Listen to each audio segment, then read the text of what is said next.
নমস্কার, আমি সুমনা। আমার নতুন একটি ভিডিওতে তোমাদের সবাইকে স্বাগত জানাই। কেমন আছো তোমরা সবাই? আশা করি তোমরা সবাই খুব ভালো আছো। এখানে 2-3 দিন ধরে এত বৃষ্টি হয়েছে, পুকুর একদম টইটুম্বুর হয়ে গেছে জলে। গতকাল সন্ধ্যে থেকে এত বৃষ্টি হয়েছে, এমন বৃষ্টি যেন বিগত কয়েক মাস ধরে হয়নি। সকাল থেকেও আজকে ঝিরঝির করে বৃষ্টি পড়ছিল। আর এই যে জামা কাপড়গুলো তোমরা দেখছো, এগুলো গত 2 দিনের জামা কাপড়, যেগুলো শুকায়নি, কয়েকটা শুকিয়েছে, আধ শুকনো মতো হয়ে রয়েছে।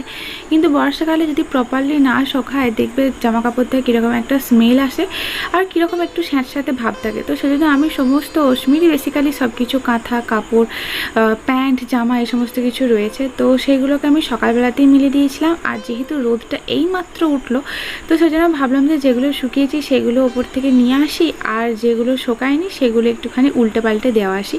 তো সেগুলোই করছি। আর এখন আমার মা যেহেতু এসেছে, তোমরা আগের দিনের ভিডিওতে দেখেছো, তো সেই জন্য আমি অনেকটা ফ্রি, অনেকটা রিলিফও পেয়েছি। আর অশ্মি কেমন একটা মন মারা হয়েছিল। দেখবে একটা কথা, যে যদি তোমার মন ভালো থাকে, তোমার শরীরের রোগ অর্ধেক এমনিতেই সেরে যায়, তুমি যদি আনন্দে বা খুশিতে থাকো। আর যদি তোমার মনটাই ভালো না থাকে, তুমি যতই ওষুধ খাও, যতই তুমি কোনো কিছু করো, যতই তুমি কেয়ারের মধ্যে থাকো, তবু তোমার রোগটা সারতে যেন একটু সময় নেয়। সেই রাজার মনের অসুখ বলে একটা গল্প আছে না, ঠিক সেই রকম মতো আমার মেয়েটারও ক্ষেত্রে ঠিক অনেকটা এরকমই হয়েছে। মামনি আসার পর থেকে ওর যেন প্রাণ ফিরে পেয়েছে বলতে পারো। সে অনেক অনেক সুস্থ, অনেকটা বেটার ফিল করছে, খাচ্ছে না কিছুই, কিন্তু তবুও যে একটা চনমনে ভাব, একটু হাসি খুশি ভাব, একটু খেলা, এই সমস্ত কিছু আমার মা আসার পর থেকে সেগুলো বেড়ে গেছে, যেগুলো মা হিসেবে আমার নিজে খুব ভালো লাগছে। অশ্মি বাবাও বলছিল যে এই সময়তে মামনিকে, মানে আমার মাকে, ওর খুব দরকার ছিল। একদিন দুপুরবেলায় কী হয়েছে তোমাদেরকে জাস্ট একটা কথা বলি। অশ্মি বাবা তখন বাড়িতে ছিল, আমরা দুপুরবেলায় যেমন ঘুমাচ্ছিলাম, হঠাৎ করে অশ্মি মামুনি মামুনি বলে কেঁদে ওঠে। এমনভাবে কেঁদে ওঠে যে ওকে আমি কিছুতেই ভোলাতে পারছিলাম না। ওকে ব্রেস্ট ফিড করাতে যাচ্ছিলাম, কিন্তু কোনো মতেই করবে না, মানে এত এত ফুপিয়ে ফুপিয়ে কাঁদছিল মামুনি মামুনি করে। হয়তো ওর কয়েকদিন ধরে মামুনির জন্য মনটা খুব খারাপ করছিল। ও তো ছোটো বাচ্চা, ও বুঝতে, মানে ও বলতে পারে না, বা ও কিছু বোঝাতে চাইছিল, সেটা আমরা বুঝতে পারছিলাম না। সেদিন হয়তো মাকে নিয়ে কোনো স্বপ্ন দেখেছিল, তাই ওইভাবে কেঁদে উঠেছিল। তো আজকের দিনেতে মায়ের আশাটা খুব ভালো কাজে দিয়েছে। মানে এসে আমি যেমন একটুখানি শান্তি পেয়েছি, কারণ এই কয়েকটা দিন ধরে আমার ওপর দিয়ে যা ধকল গেল, যা স্ট্রেস গেল, মাঝে মাঝে আমি মাথা ঠিক রাখতে পারছিলাম না, পাগল পাগল অবস্থা আমার মনে হচ্ছিল। মাঝে মাঝে আমি বাচ্চাটার ওপরে তো চিৎকার চেঁচামেচি করতে শুরু করে দিচ্ছিলাম, কারণ আমি পারছিলাম না একা একটা ছোট বাচ্চাকে হ্যান্ডেল করা 24 আওয়ার্স। রাত্রে সেরকম ঘুমাতে পারছি না, দিনে সেরকম ঘুমাতে পারছি না, সব সময় বাচ্চাটাকে নিয়ে থাকা। মা আসার পর অনেকটা সাহায্য হয়েছে আমার, কারণ তোমরা দেখতেই পাচ্ছ অশ্মি এসে থেকে মায়ের কাছেই আছে, আমার কাছে আসছে না। তো তার জন্য আমি যেমন একটু বাড়ির কাজকর্ম করতে পারছি, আর নিজেও একটু বেশ ভালো লাগছে, না ঠিক আছে। আর অশ্মিও খুব হ্যাপি। তো এই সময়টা আমাদের জন্য, আমার মা মেয়ের জন্য, মানে আমার আর অশ্মির জন্য খুব ভালো। তো কিছুই জামাকাপড় সেরকম শোকায়নি, দুটো একটা জামাকাপড় ছিল, সেগুলো ছাদ থেকে নিয়ে এলাম। আর নিচের এরকম অনেকগুলো জামাকাপড় ছিল, যেমন আমার শাশুড়ি মায়ের শাড়ি ছিল, গামছা ছিল, তো সায়াটাও ছিল, কিন্তু সেটা শোকায়নি বলে আমি আবার উল্টে দিয়ে এলাম। শ্বশুরমশাই লুঙ্গি, এই সমস্ত কিছু ছিল, তো সেগুলোকে তুলে নিয়ে এলাম। মা দেখলাম এখনও পর্যন্ত অশ্মিকে নিয়ে আসেনি, তো ভাবলাম যে আমি এই জামা কাপড়গুলো একটু ভালো করে গুছিয়ে নিই। শাশুড়ি মায়ের শাড়ি, এই সমস্ত কিছুই ভালো করে গোছাচ্ছি। তবে গোছাতে না গোছাতেই তারপর, মানে জাস্ট আমার গোছানোটা কমপ্লিট হয়েছে, তারপরেই মা চলে আসে। আর মা ওকে নিয়ে এদিক ওদিক করে ঘুরে বেড়াচ্ছে সারাটা দিন শুধু। আর ও এখন, মানে অশ্মি এখন একটু একটু কথা বলতে শিখেছে, যেমন বাইরে বাইরে যাব, মানে যাবোটা বলতে পারে না, সবসময়তেই চ বাইরে এরকম করে। আর মাকে তো একটুও ঘরের মধ্যে টিকতে দেয়নি। মা যখন থেকে এসেছে তখন থেকে ওকে নিয়ে বাইরে দিয়ে ঘুরিয়ে বেড়াচ্ছে। আর অশ্মি একটু ঘুরতে বেড়াতে, শুধু অশ্মি না, যে কোনো ছোটো বাচ্চা বাড়ির মধ্যে চার দেওয়ালের মধ্যে বন্দি থাকতে একদমই ভালোবাসে না, এদিক ওদিক ঘোরাঘুরি করতেই চায়। তো অশ্মিও ব্যতিক্রমী নয়, ও সেই মা আসার পর থেকে শুধু এদিক ওদিক যাতায়াত করছে। তো আমার শাশুড়ি মায়ের শাড়িটাকে গুছিয়ে ওনার বাড়ির, মানে রুমের মধ্যে আর কি আলনার মধ্যে রেখে দিয়ে এলাম। এটা শাশুড়ি মায়ের গামছা, তো সেটাকেও ভালো করে গুছিয়ে যেখানে রাখার সেখানেতে রেখে দিয়ে এলাম। এই সমস্ত কাজগুলো তোমাদের দেখে, আজকের এই ভিডিও দেখে তোমাদের হয়তো মনে হতে পারে যে সুমনা ইজিলি সব কাজগুলো করে নিচ্ছে, কত সুন্দর আগের মতো। কিন্তু সুমনা এরকম নয়, কারণ এখন এরকম নয়, তার কারণ এটাই হলো যে এরপরে যখন মা চলে যাবে তখনকার ভিডিওগুলো তোমরা দেখতে পাবে, যেহেতু আমি ভিডিও করা আবার নতুন করে স্টার্ট করেছি। সুমনা এত ইজিলি কাজ করতে পারে না শুধুমাত্র অশ্মির জন্য, কারণ আমি একটা গোছাই আর একটাও টেনে নিয়ে আসে, বা হয়তো এমনও থাকে যে আমি কিছু কিছু কাজ করতেই পারি না। এই যে জামা কাপড়গুলো তোমরা দেখছো আমি এইভাবে দাওয়ার মধ্যে রেখে গোছাচ্ছি, অশ্মি থাকলে এটা হয় না। অশ্মিকে যখন ঘুম পাড়াই, এমনও হয়েছে রাত 10টা বেজে গেছে আমি অশ্মিকে ঘুম পাড়িয়েছি, তারপরে আমি জামা কাপড় গুছিয়েছি। কারণ কিছু কিছু জিনিস থাকে যেগুলো আমারই থাকে, আমারই কাজ থাকে, আমি না করলে সেগুলো করার মতো কেউ নেই। অশ্মিকে ঘুম পাড়িয়ে রেখে আমাকে কাজগুলো করতে হয়। এটা আমি একা না, আমার মতো অনেকেই আছে যাদেরকে বাচ্চাও সামলাতে হয়, ঘরের কাজকর্ম করতে হয়, কিন্তু আমি একদিকে অনেকটাই লাকি বলতে পারো সেই দিকে, কারণ রান্নাবান্নার দিকটা আমাকে সেরকমভাবে দেখতেই হয় না। রান্নাবান্নার দিকটা সমস্তটাই আমার শাশুড়ি মা সামলে নেন। তো আমি আজকে যেমন মা যেহেতু এসেছে সেরকম কোনো অশ্মিকে নিয়ে আমাকে নিতেই হচ্ছে না, তো মাকে জিজ্ঞাসা করলাম যে আমি কাজে একটু হেল্প করব, তো মা আমাকে বললো যে না আমি করে নিচ্ছি। তো সেই জন্যই আর কি সাইডে যে সমস্ত কাজকর্মগুলো ছিল তো সেইগুলো আমি করলাম। তো দেখো তোমাদেরকে বললাম না যে কাজকর্মগুলো আমার করতে না করতে জাস্ট গোছানো কমপ্লিট হবে, আর সেই সময়তেই মা অশ্মিকে নিয়ে এলো। আর আসতে না আসতে আমাকে শুধু বলছে এদিকে যাচ্ছ তোর মেয়ে, ওইদিকে নিয়ে আমাকে একটা জায়গায় কিছুতেই দাঁড়াতে দেয়নি। সব সময় শুধু এদিক ওদিক এখান ওখান করে নিয়ে ঘোরাচ্ছে। মা বলছে মরে গেলাম তোর মেয়েকে নিয়ে, শুধু এর বাড়ি ওর বাড়ি ঘুরে বেরিয়েছে। এর বাড়ি ওর বাড়ি মানে আমার এখানে ওই কাকা শ্বশুরদের বাড়ি আর কি বলতে পারো। তো অশ্মির এখন একটু খিদে পেয়েছে, আমি সেটাই ভেবে অশ্মিকে কোলে নিলাম যে ওর হয়তো একটু খিদে পেয়েছে। কিন্তু অশ্মিকে আমি যখন এরপর ওকে লাঞ্চ করানোর জন্য ভাত টাত এটা কিছু যা কিছু আর কি বাড়িতে হয় ওর জন্য আগে যে খাবার করতাম সেগুলো এখন আর করতে হয় না, কারণ অশ্মি তো খাই না, কিচ্ছু খায় না। তো সেই জন্য আমি আর খাবার করাও বন্ধ করে দিয়েছি। বাড়িতে যা রান্না হয় অশ্মি তাই খায়, মানে সামনে দিই। যদি একটা দুটো শুকনো ভাতের একটা দানা যদি দাঁতে কাটে তো তার জন্য, কিন্তু সব চেষ্টাই বৃথা।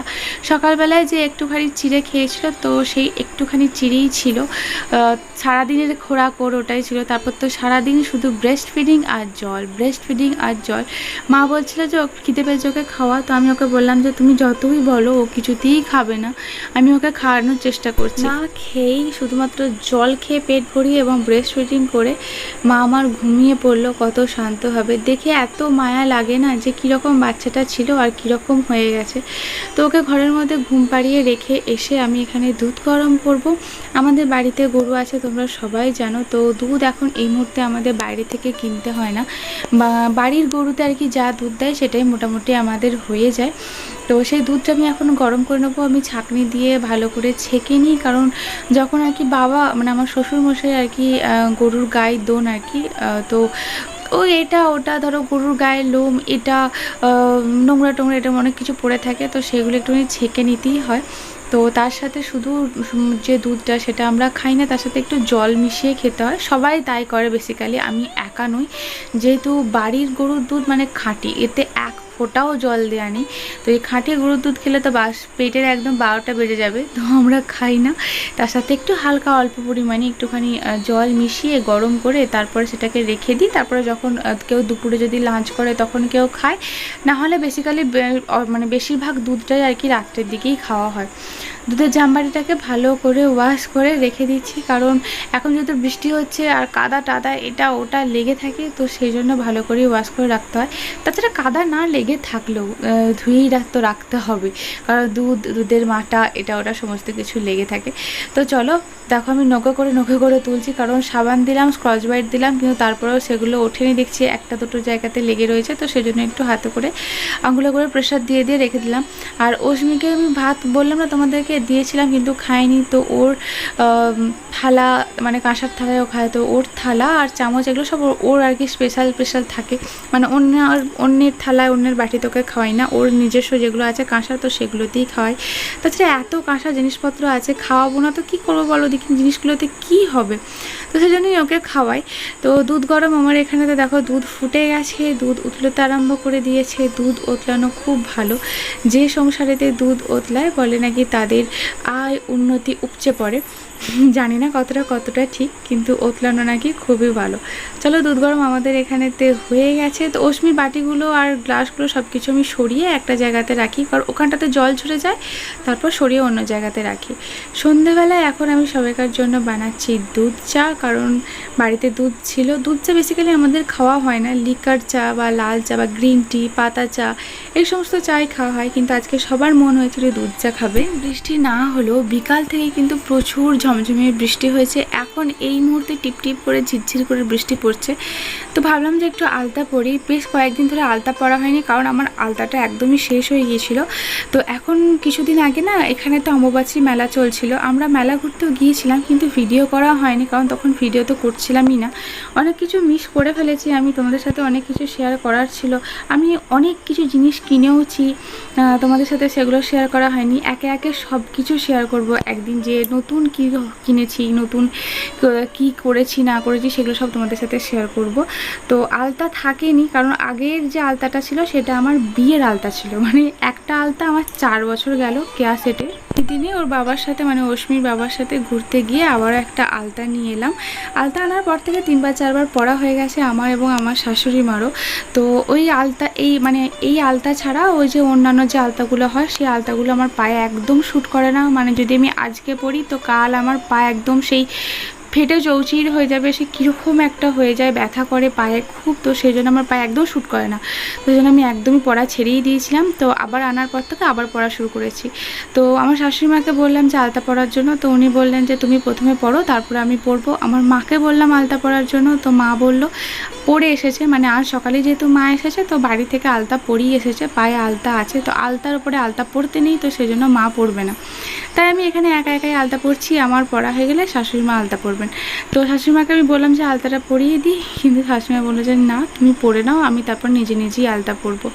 একদিকে আমি আলতা পরছি, আর একটু ভয় লাগছিল যে কি জানো তো, যে আমার মেয়ে না এই সমস্ত জিনিস পরতে খুব ভালোবাসে, মানে নতুনত্ব, বাচ্চা ছেলে পরতে তোর ভালো লাগবে, তো এটি যেন না আসে। কিন্তু সেই ভয়টাই আমার সত্যি হলো। খেলতে খেলতে ঠিক নজর পড়েছে যে মা আলতা পরছে, তো এক পা করে ঠিক উঠে এসে বসলো। এরপরে আমার একটা নতুন ভয় কি, এবারে ফোনটা দেখতে পেয়েছে, ফোনটা না টেনে সামনে নিয়ে এলে হয়, কারণ ওর তো বাচ্চাদের, তো এখনকার দিনে বাচ্চাদের ফোনের নেশা তো হবেই, তবুও অনেকটা কম আমার মেয়ের, কারণ ফোন আমি হাতে দিই না। তো এখন হাতে ফোন দেখছে কারণ আমি ভিডিও করা স্টার্ট করেছি, তাই না হলে কিন্তু ফোন একদমই ব্যবহার করতাম না, অশ্মি ঘুমিয়ে গেলে তারপর। তো যাই হোক, এখানেতে ওই একই জিনিস, মানে অশ্মি হাতে করে টেনে দিল ফোনটা। তো মাকে বললাম যে মা একবার নিয়ে যাও, আমি আলতাটা পরি, নাহলে না ও 2 পা বাড়াচ্ছিল আলতা পরবে বলে। তো ও এই সমস্ত কেমিক্যালের জিনিস ও এতটুকু ছোট বাচ্চার পায়ে আমি দিতে চাই না, তাই জন্য মা ওকে নিয়ে ওখানেতে ঘোরাচ্ছে। কী সুন্দর লাগছে দেখো, আমার মা আর আমার মেয়ে। আমার মা আর মেয়ের বন্ডিংটা একটু অন্যরকম, মানে এদের একটা আলাদা কানেকশন আছে, আলাদা মাহাত্ম্য আছে, একটু অন্যরকমই সব কিছু। কারণ আমার মা ডে 1 থেকে, মানে যেদিন থেকে আমি কনসিভ করি, প্রেগনেন্ট হই, সেই দিন থেকে আমার মা কাছে আছে। 5 মাস যখন আমি প্রেগনেন্ট, তখন থেকে তো আমি আমার বাবার বাড়ি চলে গিয়েছিলাম। তো প্রথম থেকে শেষ পর্যন্ত মাই সাথে আছে। তো সেই জন্যই হয়তো অনেক সময় হয় না, অনেকেই বলে যে বাচ্চা পেটে থাকাকালীনও বাচ্চার মানে সব কিছু ফিল করতে পারে, বুঝতে পারে, কানেকশন হয়ে যায়, সেই রকমই হয়তো হবে, হয়তো সেজন্য মায়ের প্রতি ওর একটা আলাদাই টান আছে। আমাকে পর্যন্ত ঘেঁষতে দেয় না আমার মায়ের কাছে। আমি এইমাত্র জাস্ট এই ভিডিওটা এডিটিং করছিলাম আর তোমাদের সাথে গল্প করছিলাম। তোমাদের সাথে গল্প করতে শুরু করলে তো আমার গল্প শেষই হয় না। অনেকেই এর আগে আমাকে বহুবার বলেছো দিদি একটু বকবকানিটা কম করো, কিন্তু তোমরা তো জানো যে তোমাদের দিদিভাই কতটা বকবক করতে ভালোবাসে। তো সেজন্য যতই কম করার চেষ্টা করি, কিছুতেই কম হয় না, সেই বকবক বেরিয়েই যাচ্ছে ডে বাই ডে আমার। তো যাই হোক, এই ভিডিওটা আমি এডিটিং করছিলাম, আর এখন যে কথাগুলো বলার জন্য ক্যামেরাটা অন করা, সেটা হলো যে দেখো অসুর পিছনে তো ঘুমিয়ে গেছে, ওকে ঘুম পাড়িয়েই আমি রোজ ভিডিওটা করি নয়, মানে ভিডিওটা এডিটিং করি। তো যে কথাগুলো বলবো ভাবছিলাম, তো সেটা হলো যে আজকে আমার জন্মদিন। তোমরা সকাল থেকে ঘুম থেকে উঠে থেকেই চোখটা খুলেই আমি জাস্ট যখন ফোনটা আমি হাতে নিয়েছি, তখনই দেখি যে সবাই একের পর এক আমাকে উইশ করেছো। আমার এক্সপেকটেশন বরাবরই কম, মানে আমি কখনো কখনো ভাবি না যে আমার জন্য একটা হাইফাই কিছু ব্যাপার হবে, কেউ আমাকে বিশাল একটা সারপ্রাইজ নিয়ে আসে দেবে, এই ওই যেগুলোকে এখন সোশ্যাল মিডিয়ায় দেখতে পাই। এই এক্সপেকটেশন আমার নেই, আমি জানি আমার জন্য কেউ করবেও না। আমার কপালে এইসব নেই, মানে এই সমস্ত কিছু আমার কপালে নেই, তো সেই জন্য ভাবি না। কিন্তু এই তোমরা যে উইশ করবে মনে রেখে আজকের দিনটা, সেটাও আমার মাথায় ছিল না। অ্যাকচুয়ালি আজকের দিনটার কথাই আমার মনে ছিল না। গতকাল রাত্রে তোমাদের দাদাভাই আমাকে বলে যে কাল তো তোমার বার্থডে, না প্রথমে বলে অ্যাডভান্স হ্যাপি বার্থডে। তো আমি বললাম কালকে, কাল আমার বার্থডে, কালকের দিনটা? বলছে হ্যাঁ তুমি ভুলে গেছো। আমি একদম বেমালুম ভুলে গেছিলাম, মাথা থেকে জাস্ট বেরিয়ে গেছিলো। সবসময় অশ্মি মেয়ে করতে করতেই মাথা থেকে একদম বেরিয়ে গেছিলো। এর আগের বছরও বার্থডে নিয়ে কোনো কিছুই হয়নি, কারণ তখন অশ্মির শরীর খুবই খারাপ ছিল, জ্বর, তারপর তোকে হসপিটালে অ্যাডমিট করতে হলো। তো বার্থডে সেলিব্রেশনের কথা জাস্ট ভুলেই যাও, তখন তো মাথাতেও ছিল না। এই বছরও এই মাসটাতেই এমন, আবার অশ্মির শরীর খারাপ। শুধু অশ্মির নয়, এই মাসটা এমনই, মানে বর্ষাকালটা স্টার্ট হয়েছে এমনই, প্রত্যেকটা বাচ্চাই অসুস্থ হয়ে পড়ছে। তো যাই হোক না কেন, তো তোমরা আমাকে যে এত মানে সব কিছু মনে রেখে, আজকের দিনটাকে মনে রেখে তোমরা যে আমাকে এভাবে উইশ করেছো, এত শুভেচ্ছা বার্তা পাঠিয়েছো, এত ভালোবাসা দিয়েছো, আশীর্বাদ করেছো, এটা আমি এক্সপেক্ট করিনি। তো সবসময় আমি যা এক্সপেক্ট করি তোমরা তার থেকে আমাকে সর্বদা অনেক বেশি দিয়েছো, আজও তার কোনো ব্যতিক্রমই নেই। তো তোমাদের সবাইকে জানাই মন থেকে অনেক অনেক অনেক ধন্যবাদ। তোমরা খুব ভালো থেকো। আর তোমাদের সাথে আমার যে একটা বন্ডিং আছে, মানে আমার জন্য যে তোমাদের মনে এতটুকু জায়গা আছে, তো এই যে বন্ধন, এই যে সম্পর্ক, এটা যেন সারা জীবন এরকম অটুটি থাকে, কারোর যেন নজর না লাগে। তো এটাই বলার ছিল। আবার কালকে তোমাদের সাথে নতুন একটা ভিডিওর সাথে তোমাদের দেখা হবে। আজকে আমার জন্মদিন, মাও বাড়িতে আছে, আমি শ্বশুর বাড়িতে আছি। কি করলাম কি না করলাম সেই ভিডিওটা তোমরা কাল দেখতে পাবে। তো অবশ্যই কালকে ভিডিওটা দেখো, আজকের ভিডিওটা তো তোমরা দেখলেই। চলো কাল আবার দেখা হচ্ছে তোমাদের সাথে। Tata, good night.